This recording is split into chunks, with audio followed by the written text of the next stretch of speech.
The qualitative performance and quantitative assessment of desulphurization techniques for biogas remains crucial to biomass biovalorization approaches via anaerobic digestion.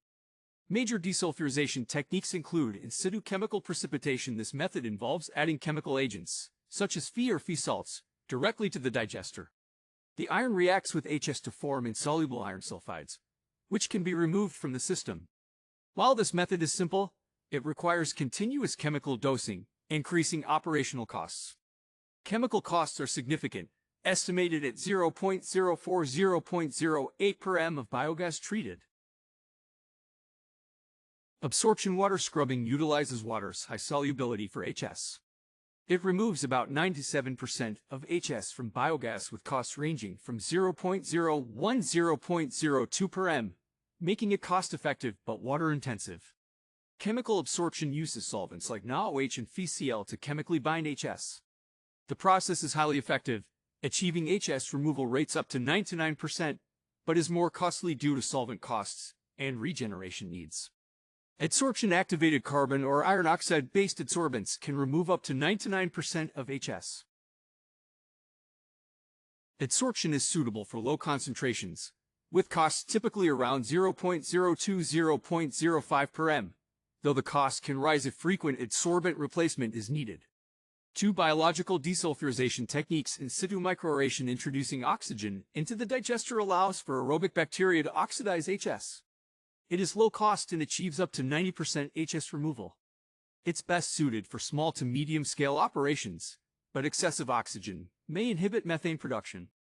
Biofiltration biotrickling filters. Biotrickling filters achieve over 99% HS removal at a cost of about 0.05–0.1 per m, with initial capital costs around $50,000 for a medium-scale plant.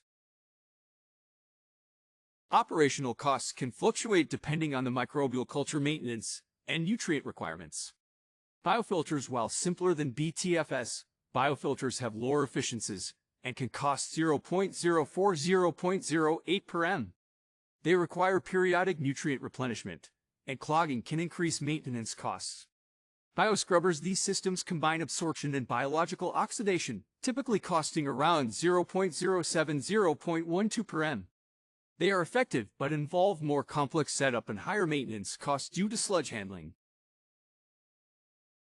3. Economic analysis and cost comparison. This study evaluated unit desulphurization costs for each method using capital and operating cost data. For example, the water scrubbing system was estimated to have a U of 0.02 per minute, while chemical absorption ranged up to 0.15 per minute due to reagent costs. Adsorption systems had higher capital costs of around $30,000–$70,000 depending on the scale, with unit costs estimated at 0.05 per minute. Biological methods were generally more cost-effective over time. For example, a BTF with a capital cost of $50,000 had a U of about 0.08 per minute. The in-situ microaeration had the lowest operational cost at around 0.01–0.03 per minute, but may have limited applicability due to oxygen management requirements.